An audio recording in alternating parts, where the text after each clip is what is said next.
Bonjour. Notre séance d'aujourd'hui commencera avec l'observation et l'analyse des costumes au théâtre.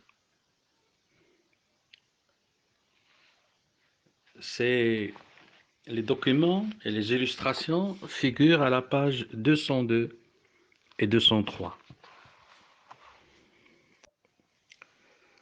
Les documents présentent des costumes de personnages de théâtre. Le costume permet à l'acteur de construire son personnage, commande sa gestuelle, sa voix. Il permet au spectateur d'identifier le personnage, historiquement, psychologiquement, socialement, grâce à des codes de couleurs, de forme, de matière. Les documents 2 et 3 sont des maquettes de costumes. Les documents 1 et 4 représentent des costumes de scène, un pour le personnage de Mascari et un pour Georges Dandin. Le costume du document 1 a été créé au XVIIe siècle. C'est celui du personnage de Mascari, porté par Molière dans la pièce Les Précieuses Ridicules. Le costume du document 2 a été créé au XXe siècle par Marie-Hélène d'Astey pour le personnage de Madame Sautanville dans la pièce de Molière Georges Dandin. Le costume du document 3, quant à lui, a été conçu au XIXe siècle par Eugène Géraud pour le personnage de Marianne dans Les Caprices de Marianne de Musset. Le costume du document 4 a été réalisé par Dominique Borg pour le personnage de Georges Dandin dans la pièce de Molière du même nom, jouée par Bruno Pezzulu à la Comédie Française en 2000. Le costume de Mascari est celui d'un noble élégant de la cour de Louis XIV. Sur une chemise de fine baptiste, à larges manches, tuautées, le personnage porte un gilet brodé et un large col de dentelle. Ses larges culottes, ornées de volants, descendent jusqu'aux genoux. Les bas sur la jambe sont ornés de rubans. Le personnage porte une perruque, de longs cheveux bouclés et, à la main, un large chapeau orné de plumes. Le rouge et le blanc dominent dans ce costume d'une grande richesse. Madame de Sautanville porte une longue robe bleu clair à tablier vert et à col en dentelle. Les manches, à ballons noirs, se terminent sur le poignet par des dentelles. La coiffure est haute et extravagante, ornée de 3 peignes qui forment une sorte de diadème. Le costume de Marianne est composé d'une robe bleue, près du corps au niveau du bustier, et très évasée à partir de la taille. L'encolure est dégagée. La robe est portée sur un large jupon rouge qui donne son volume à la jupe. Un long voile descend de la chevelure jusqu'aux pieds du personnage, qui porte à la main droite une petite bourse de velours noir. Le personnage de Georges Dandin porte une culotte légèrement bouffante en cuir et des bottes de cuir à revers, une veste 3/4 ornée de broderies et de dentelles au col sur un gilet de la même étoffe, couvrant une chemise blanche. La tête est coiffée d'un bonnet. L'ensemble donne au personnage une allure à la fois paysanne et martiale. Le personnage de Mascaril a l'allure d'un gentilhomme riche et élégant. Madame de Sautanville représente un personnage issu de la bourgeoisie, à l'aspect sévère. Le personnage de Marianne est une jeune première séduisante. Georges Dandin apparaît comme un personnage sombre. Les mises en scène des Précieuses Ridicules et de Georges Dandin dans la version de Jacques Copeau seront comiques, car les costumes des deux personnages accentuent leur ridicule. L'élégance de Marianne et l'aspect sévère du costume de Georges Dandin laissent présager des mises en scène plus dramatiques. Un supplément de vocabulaire, donc pour enrichir, si on ose dire, son vocabulaire, eh ben, le perruquier crée les perruques et les postiches. Le bottier crée les chaussures et les bottes. Le brodeur applique perles, paillettes et broderies sur les tissus. Les plumassiers fabriquent des ornements en plumes. Le chapelier crée les chapeaux. Maintenant, nous passons à la grammaire, où il est question d'identifier une situation d'énonciation. Pour la première situation, nous avons trois personnages qui sont présents dans la scène.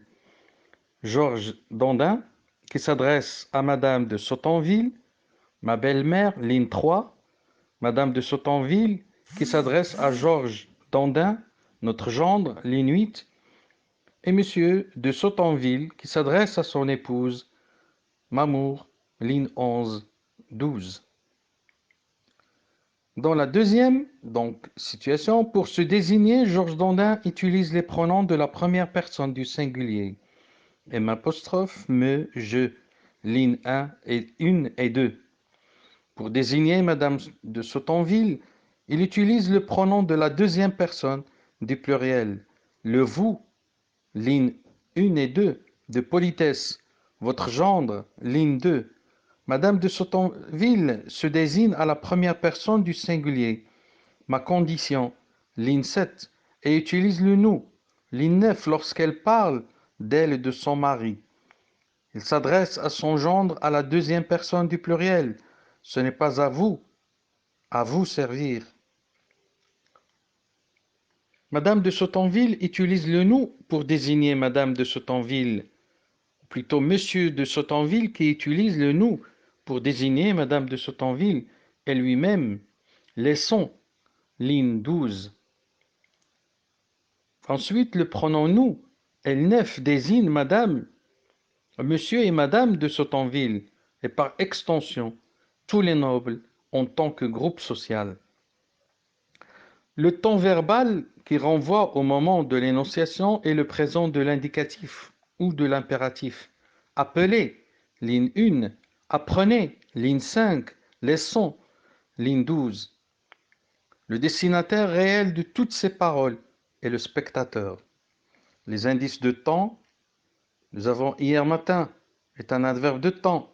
Il renvoie à la veille du jour présent, qui est aussi celui de la représentation, qui sert de moment de référence. Les indices de lieu, l'adverbe qui renvoie au lieu de l'énonciation est ici ligne 4. Les interlocuteurs du dialogue savent à quel lieu renvoie cet adverbe. C'est celui où l'action est censée se dérouler et ce lieu est également connu du spectateur puisqu'il s'agit du lieu représenté.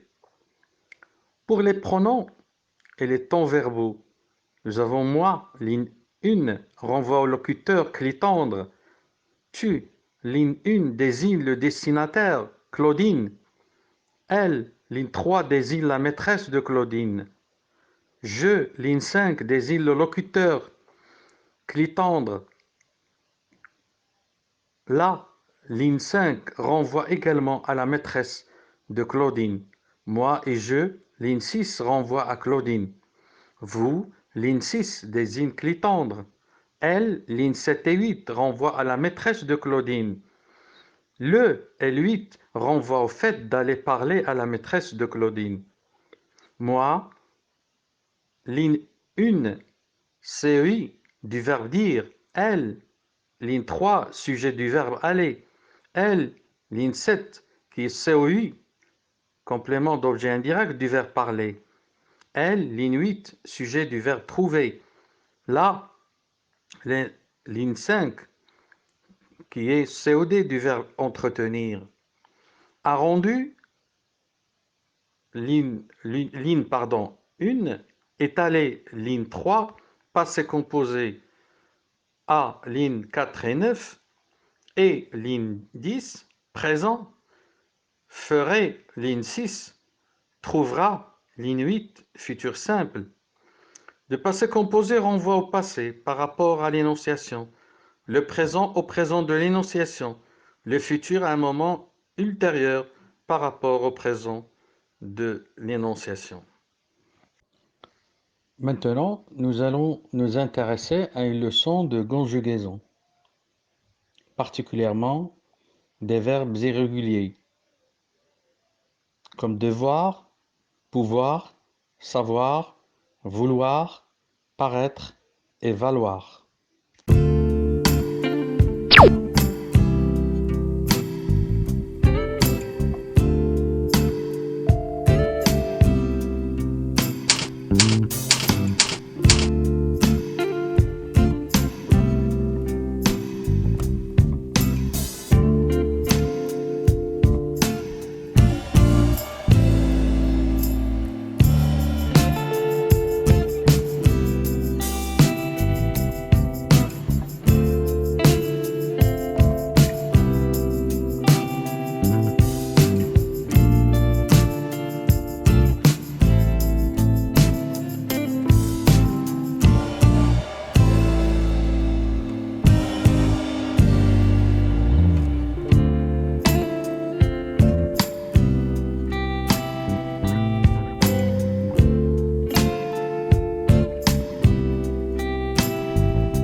Donc voilà une leçon relative à la conjugaison des verbes irréguliers, particulièrement devoir, pouvoir, savoir, vouloir, paraître et valoir.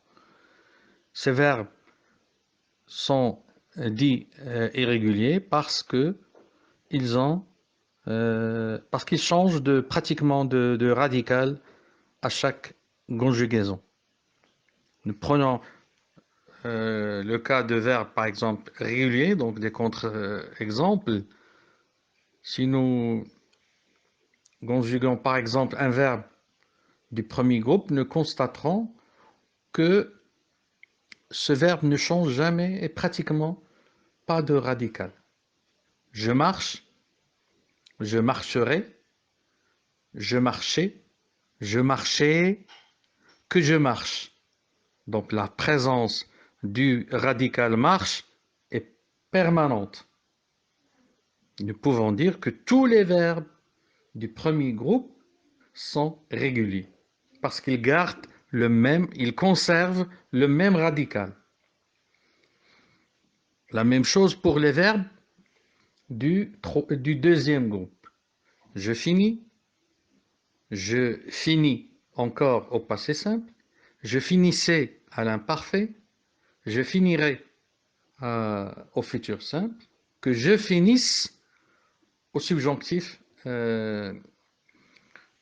présent, finissez, fini, finissant à l'impératif. Vous remarquez que là encore, le verbe, dans toutes ses conjugaisons, garde pratiquement le même radical. Quant à un verbe comme devoir, pouvoir, savoir, vouloir, paraître ou encore valoir, ces verbes-là ne gardent pas le même radical et le radical est souvent variable. C'est pour cela que nous les appelons des verbes irréguliers. À l'exemple de savoir, je sais, Je suis au passé simple, je savais à l'imparfait, je saurais au futur simple, que je sache au subjonctif présent. Donc là, vous avez par écrit un certain nombre de remarques sur ces verbes-là. Après avoir écrit ces remarques dans votre cahier de cours, je vous invite à effectuer les exercices figurant à la page 309. L'exercice 1, 2, 3, 4 et 5. Je vous enverrai euh, la, la réponse et la correction raisonnée de ces exercices dans un instant. Merci.